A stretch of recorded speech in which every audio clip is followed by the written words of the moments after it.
મારું નામ જાદવ કૃષ્ણ મનીષભાઈ છે. હું ધોરણ 6માં અભ્યાસ કરી રહી છું. મારા પ્રયોગનું નામ આપણું ખુદનું ચુંબક છે.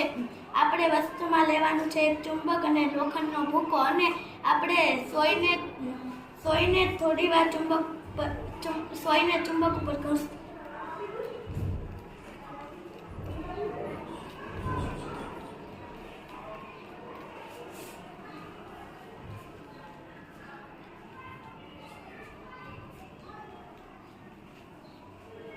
પછી સોયને આપણે લોખંડના ભૂકા પર મેકીશું.